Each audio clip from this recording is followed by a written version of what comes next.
Tantor Audio, a division of recorded books, presents The Vanquished, Why the First World War Failed to End, by Robert Gerwarth. Narrated by Michael Page. Introduction. Both sides, victors and vanquished, were ruined. All the emperors or their successors were slain or deposed. All were defeated. All were stricken. Everything they had given was in vain. Nothing was gained by any. Those that survived, the veterans of countless battle days, returned, whether with the laurels of victory or tidings of disaster, to homes engulfed already in catastrophe. Winston Churchill, The Unknown War, 1931. This war is not the end, but the beginning of violence. It is the forge in which the world will be hammered into new borders and new communities. New moulds want to be filled with blood, and power will be wielded with a hard fist. Ernst Jünger, Der Kampf als inneres Erlebnis, 1928. It was on 9 September 1922 that the passions aroused by a decade of war descended on the city of Smyrna. As Turkish cavalry entered what was once the most prosperous and cosmopolitan city of the Ottoman Empire, the Christian majority among its population looked on in nervous anticipation. Smyrna was a city in which Muslims, Jews, Armenians, and Greek Orthodox Christians had lived together more or less peacefully for centuries. But nearly 10 years of war had changed the city's interethnic relations. After losing nearly all of its vast European territories in the Balkan Wars of 1912–13, the Ottoman Empire had joined the Great War as Germany's ally in August 1914, and found itself on the losing side yet again. Stripped of its Arab domains in what subsequently became known as the Middle East, the defeated Ottoman Empire and its humiliated Muslim Turkish population soon faced another threat. Encouraged by the British Prime Minister David Lloyd George, a Greek invasion army had landed in Smyrna in 1919, determined to carve out a new empire for itself in the partly Christian-populated territories of Asia Minor. After a brutal 3-year conflict that saw extraordinary levels of atrocities against both Muslim and Christian civilians, the fortunes of war had now turned decisively against the Greeks. Lured into the interior of central Anatolia by the capable leader of the Turkish nationalists, Mustafa Kemal, the hopelessly overstretched and incompetently led Greek troops collapsed when Kemal, better known under his future honorific name Ataturk, Father of the Turks, launched a major counter-offensive in the summer of 1922. The hasty withdrawal of the ruined Greek army, accompanied by looting, murder, and arson against the Muslim population of western Anatolia, led to well-founded fears of reprisals among the Christian population of Smyrna. But deceptive assurances from the city's Greek occupation authorities and the presence of no fewer than 21 Allied warships anchored in the harbour of Smyrna lured the Greeks and Armenians into a false sense of security. Given that the Western Allies, most notably Britain, had encouraged Athens' conquest of Smyrna, surely they would intervene to protect the Christian population from Muslim reprisals? Such hopes soon proved to be misplaced as the great tragedy of the city unfolded. Shortly after the victorious Turkish army had conquered Smyrna, soldiers arrested the Orthodox Archbishop Chrysostomos, an outspoken supporter of the Greek invasion, and delivered him to their commanding officer, Major General Sakali Nureddin Pasha. The general released Chrysostomos to a Turkish mob that had gathered outside his quarters, demanding the metropolitan's head. As one observer, a French sailor, recalled, the crowd fell upon Chrysostomos with guttural shrieks and dragged him down the street until they reached a barber's shop, where Ismail, the Jewish proprietor, was peering nervously from his doorway. Someone pushed the barber aside, grabbed a white sheet and tied it around Chrysostomos's neck, shouting, "Give him a shave." They tore out the prelate's beard, gouged out his eyes with knives, cut off his ears, his nose, and his hands. Nobody intervened. Chrysostomos' tormented body was then dragged into a nearby back street, where he was hurled into a corner and left to die. The violent death of the Orthodox Metropolitan of Smyrna was no more than an overture to a fortnight of violent orgies reminiscent of the sacking of enemy towns during Europe's religious wars in the 17th century. Over the following 2 weeks, an estimated 30,000 Greeks and Armenians were slaughtered. Many more were robbed, beaten, or raped by Turkish soldiers, paramilitaries, and local teenage gangs. The first houses were set alight in the city's Armenian quarter in the late afternoon of 13 September. By the following morning, most of the Christian quarters of Smyrna were on fire. Within hours, thousands of men, women, and children had taken refuge by the quayside. The British reporter George Ward Price observed the murderous spectacle from the safety of a battleship in the harbour and recorded an indescribable situation. "What I see as I stand on the deck of the Iron Guard is an unbroken wall of fire 2 miles long, in which 20 distinct volcanoes of raging flames are throwing up jagged, writhing tongues to a height of 100 feet. The sea glows a deep copper red, and worst of all, from the densely packed mob of thousands of refugees huddled on the narrow quay, between the advancing fiery death behind and the deep water in front, comes continuously such frantic screaming of sheer terror as can be heard miles away." While Turkish troops cordoned off the quay, many of the desperate refugees sought to find ways of getting towards the Allied ships anchored in the harbour. As it became increasingly clear that the Allies would not intervene or make any attempt to rescue them by boat, some terrified Greeks took their own lives by plunging into the water and drowning themselves. Others attempted to swim to safety, frantically trying to reach one of the Allied ships. Children and the elderly were stampeded by a crowd desperate to escape from the unbearable heat of the burning buildings around them. Cattle and horses, impossible to evacuate under the circumstances, had their forelegs broken before being pushed into the water to drown, a scene immortalized in the short story On the Quay at Smyrna, written by the then little-known foreign correspondent for the Toronto Star, Ernest Hemingway. Hemingway was only one of many Western reporters documenting the sacking of Smyrna. For several days, the city's dire fate made headline news around the world.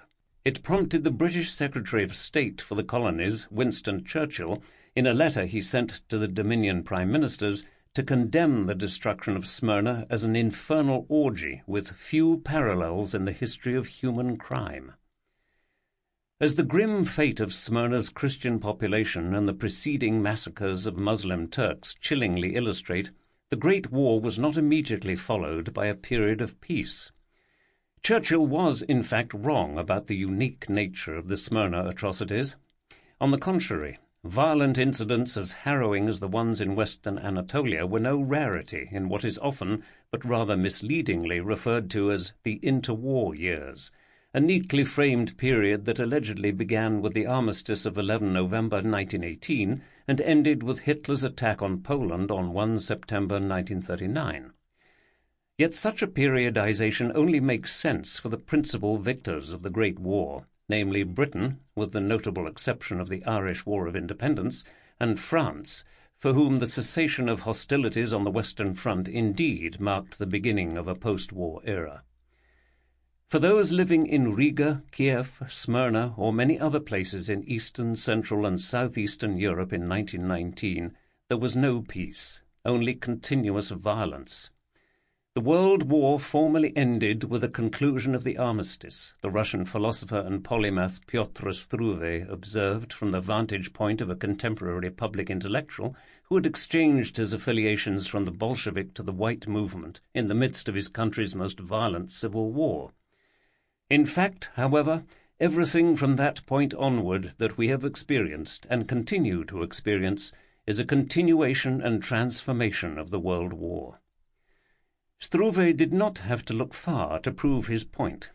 Violence was ubiquitous as armed forces of different sizes and political purposes continued to clash across Eastern and Central Europe, and new governments came and went amid much bloodshed. Between 1917 and 1920 alone, Europe experienced no fewer than 27 violent transfers of political power, many of them accompanied by latent or open civil wars. The most extreme case was, of course, Russia itself, where hostility between the supporters and opponents of Lenin's Bolshevik coup in October 1917 had rapidly escalated into a civil war of historically unprecedented proportions, eventually claiming well over 3 million lives. Yet even in places where violence was much more muted, many contemporaries shared Struve's belief that the end of the Great War had not brought stability, but had instead ushered in a highly volatile situation in which peace was at best precarious, if not altogether illusory. In post-revolutionary Austria, no longer the centre of one of the largest land empires in Europe, but a tiny and impoverished republic in the Alps, a widely circulated conservative newspaper made a similar point in a May 1919 editorial, published under the headline "War in Peace." Pointing to the continuously high levels of violence in the territories of the vanquished land empires of Europe, the paper observed that an extensive arc of post-war violence now stretched from Finland and the Baltic states through Russia and Ukraine, Poland, Austria, Hungary and Germany, all the way through the Balkans and into Anatolia and the Caucasus. Curiously, the article did not mention Ireland, the one emerging Western European country that, at least during the Irish War of Independence, 1919-21, and the subsequent Civil War, 1922-3, seemed to follow a similar, albeit less violent, course to the Central and Eastern European states between 1918 and 1923. Yet the similarities between Ireland and Central Europe did not escape astute contemporary observers in Dublin, who viewed Ireland's predicament as part of a much wider European malaise, an ongoing conflict that originated in the world crisis of 1914-18, while also being distinct from it. As the Nobel laureate W.B. Yeats put it in one of his most famous poems, The Second Coming, 1919, "Things fall apart, the centre cannot hold, mere anarchy is loosed upon the world, the blood-dimmed tide is loosed, and what rough beast, its hour come round at last, slouches towards Bethlehem to be born."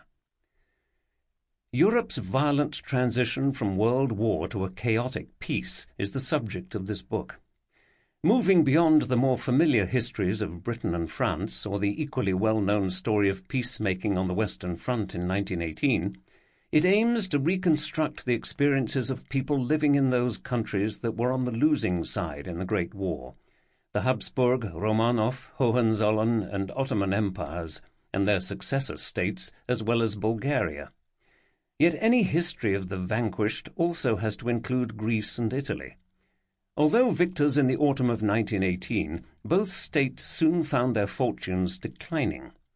For Athens, the Greco-Turkish War, 1919-22, turned victory into the Great Catastrophe of 1922, while many Italians felt that their hard-won success over the Habsburg army in 1918 was not sufficiently rewarded. Dissatisfaction with the compensation received for some 600,000 casualties became an obsessive concern in Italy, most forcibly expressed in the popular notion of the Vittoria Mutilata, mutilated victory, generating support for radical nationalism, while serious labor unrest and farm occupations convinced many that a Bolshevik revolution in Italy was imminent. In many ways, the country's post-war experience, which culminated in the appointment of the first fascist Prime Minister, Benito Mussolini, in October 1922, resembled that of the defeated empires of Eastern and Central Europe more closely than that of France or Britain.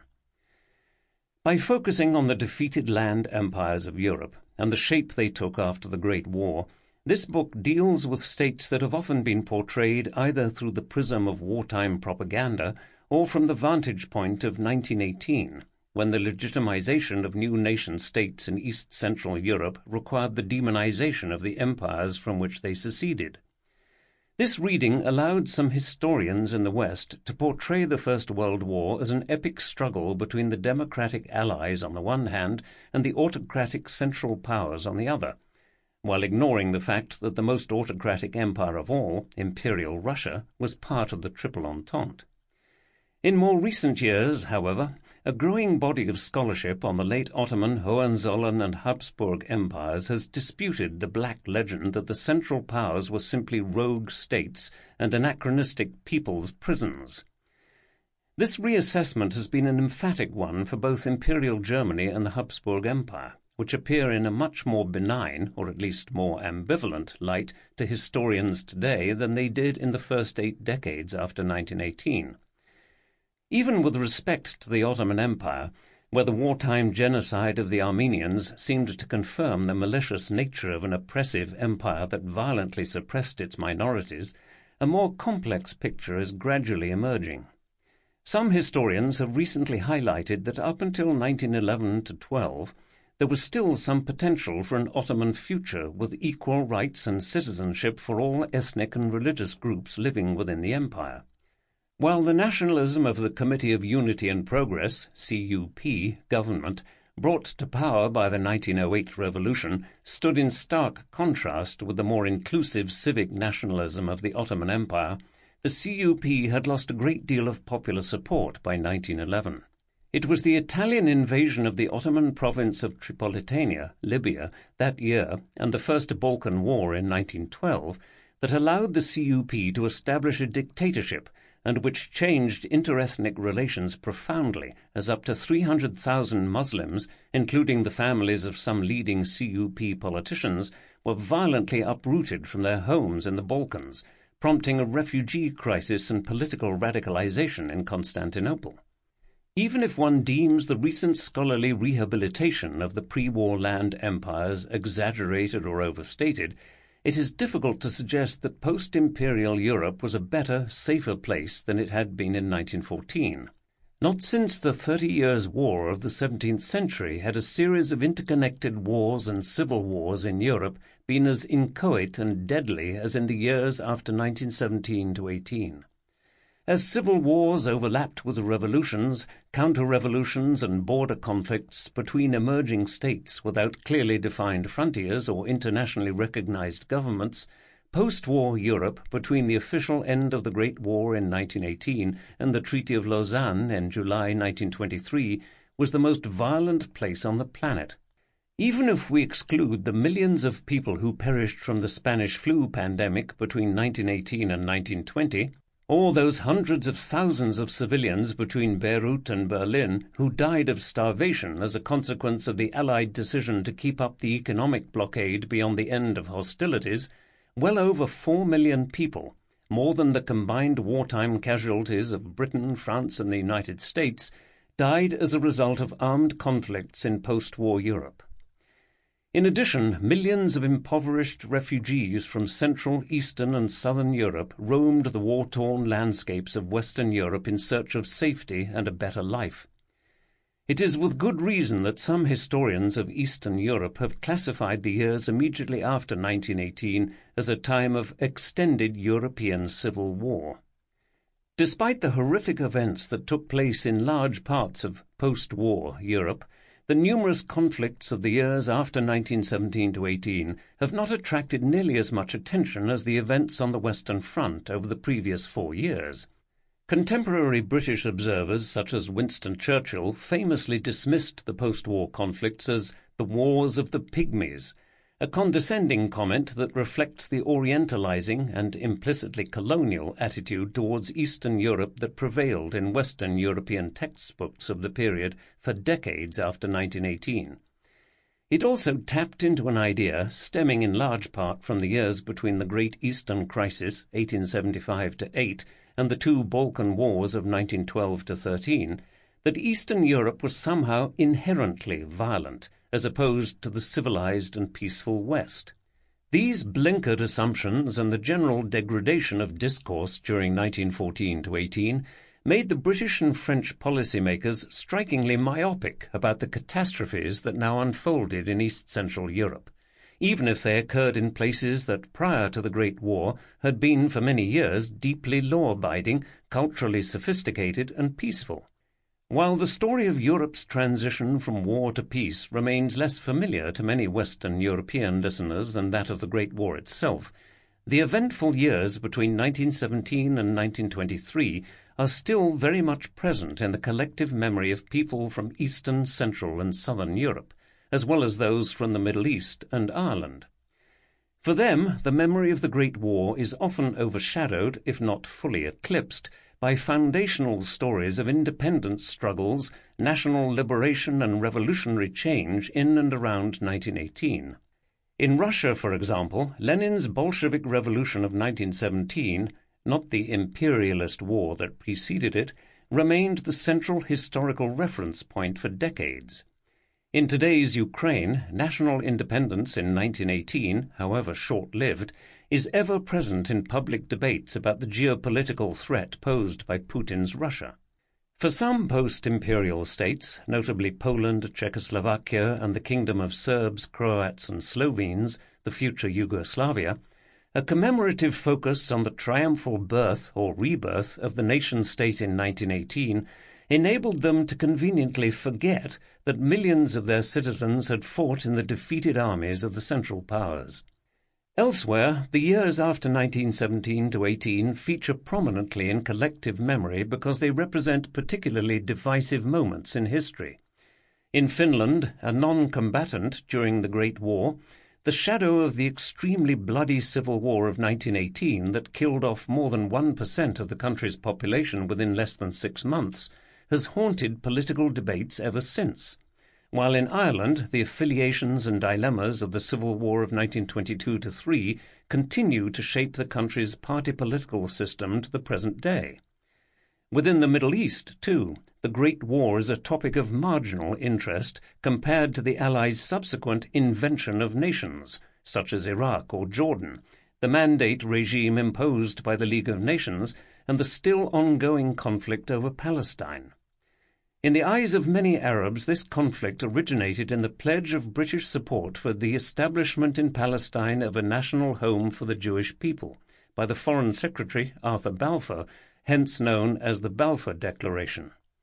The complex picture of Europe's emergence from the Great War, a conflict that had left nearly 10 million men dead and over 20 million wounded, defies any easy categorization or definition of the violent convulsions that followed it.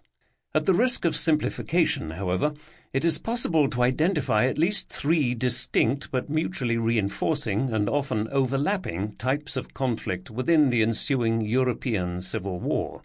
First, the European post-war period witnessed the eruption of battles between regular or emerging national armies in interstate wars, such as the Polish-Soviet War, the Greco-Turkish conflict, or the Romanian invasion of Hungary. These interstate conflicts, fought with weapons left over from the Great War, tended to occur in the geographical zones where the disintegration of the Habsburg, Romanov, Hohenzollern and Ottoman empires provided the space for the emergence of new and often nervously aggressive nation-states, which sought to consolidate or expand their territories through force. One such war, that between Russia and Poland, 1919 to 1921, left an estimated 250,000 people dead or missing, while Greek and Turkish military casualties between 1919 and 1922 may have been as high as 200,000.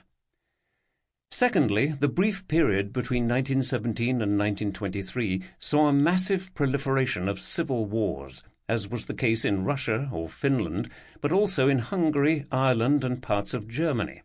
In the former territories of the Romanov Empire, the difference between regular interstate wars and civil wars was not always easy to decipher, as all kinds of interconnected conflicts fueled one another. The Red Army was engaged in war with Poland and the repression of breakaway republics in the western borderlands and the Caucasus, but Lenin also sought to secure victory over his white adversaries and a whole host of other real or imagined enemies, from kulaks to anarchists and modern socialists suspected of trying to subvert the Bolshevik Revolution.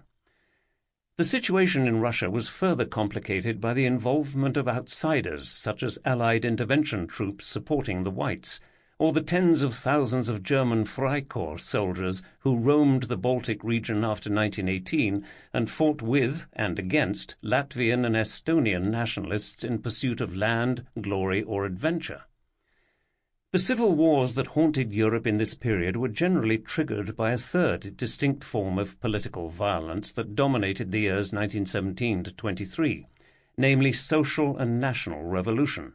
If during the later stages of the Great War many combatant states had witnessed work stoppages and strikes prompted by material deprivation and war weariness, the end of the war was accompanied by outright revolutions and violent regime changes in all of the vanquished states of Europe.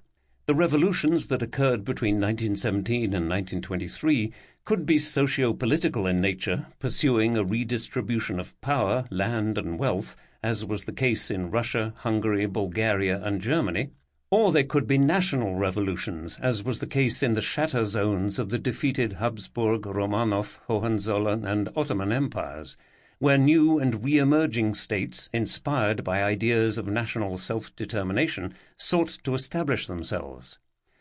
The simultaneous occurrence and frequent overlap of these two currents of revolution was one of the peculiarities of the years between 1917 and 1923. Few in 1914 would have anticipated either the length and deadliness of the Great War or the revolutionary upheaval that followed. Nor could anyone have foreseen that by 1923 two particularly radical variants of revolutionary ideology, Bolshevism and fascism, would have emerged triumphant in Russia and Italy respectively. The First World War was, after all, a conflict that many in the West hoped would end all wars and make the world safe for democracy. In the event, the opposite was the case, and the issues raised but not solved by the war or the peace treaties of 1919 to 20 created far more dangerous asymmetries of power than had existed prior to 1914. Before the Great War, the established European order was a great deal more stable than is often assumed. Not all was well within the land empires that dominated continental Europe and the Middle East, as violent incidents such as the Hamidian massacres of 1894-6 or the suppression of the 1905 revolution in Russia exemplify, but few could have imagined revolutionary regime changes and a complete dissolution of the continental land empires when hostilities broke out in August 1914. Although the decline and fall of Europe's continental land empires has often been portrayed as a historical inevitability from the vantage point of 1918, the ruling dynasties of the pre-war world had seemed firmly entrenched, and, for the most part, in total control of the vast swaths of territory that belonged to their empires. The main exception to the general picture of a largely peaceful and economically vibrant Europe before 1914 can be found in the Balkans and the Ottoman Empire. In southeastern Europe and the Mediterranean, war began not in 1914 but in 1911, when Italy annexed the formerly Ottoman province of Tripolitania, Libya. The following year, a coalition of Balkan states expelled the Ottomans from all of Constantinople's European domains, except for a small toehold in eastern Thrace, triggering a wave of extreme violence against Muslim civilians in the region, including mass murder, forced conversions, and expulsions. In Western or Central Europe, however, no similar escalation of violence occurred, even if the Balkan Wars anticipated forms of violence that would become widespread across the continent over the following decades. Here it was the outbreak of war in August 1914, the great seminal catastrophe of the 20th century, in George Kennan's words, that abruptly ended an unusually long period of peace in European history.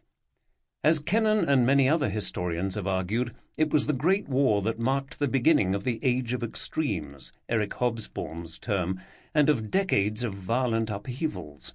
The escalation after 1939 of an even more devastating conflict than the First World War raised the question of whether the aggressive dictatorships of Stalin, Hitler or Mussolini could be traced back to the events of 1914 to 18.